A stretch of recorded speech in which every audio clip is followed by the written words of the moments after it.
In 2019, we started with only 22 results. Next year in 2020, we got 82 results. Last year it was 155.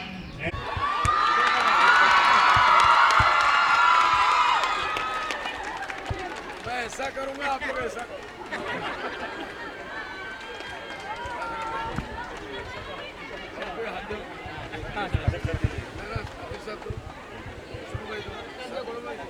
What you are witnessing today is the hard work of the faculty, the dedication of the trustees and the Ajmal Foundation family, along with the hard work of the students.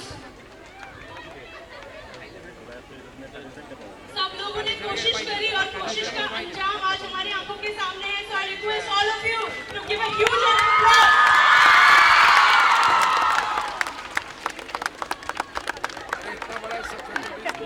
आप लोग भी कोशिश करते रहिए.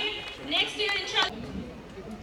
সব আজি আমি আমার স্টাফ আমার ফ্যাকাল্টি আমার student Ajmal foundation Ajmal super 40 নতই আমি আনন্দিত যে এই সপোনটো আমি বহুত দিনৰ পৰা দেখি আছিলোঁ 2018-19 আমি এইটো আৰম্ভ কৰিছোঁ আৰু আজি আমি গৈ 240+ আমি পাইছোঁ.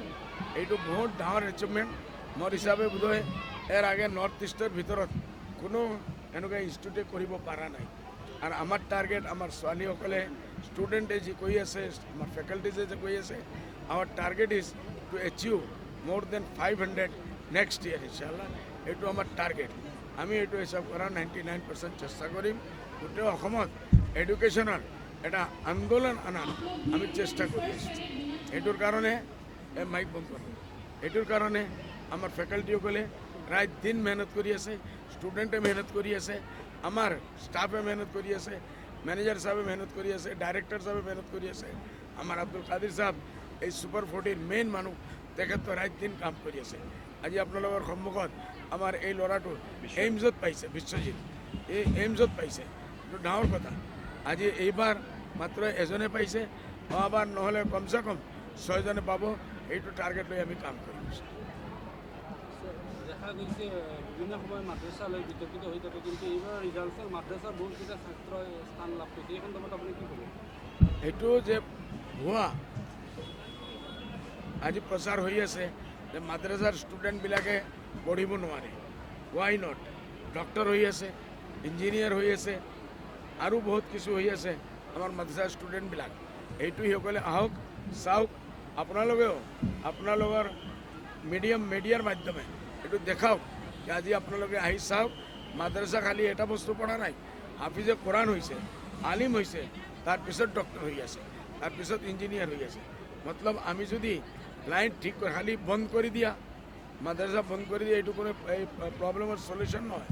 মাদ্ৰাসাৰ সিলেবাসটো ঠিক কৰি আপোনালোকে এনেকুৱা এটা লাইনে দিয়ক যে আমি এইটোৰ ওপৰত মেহনত কৰিব পাৰোঁ.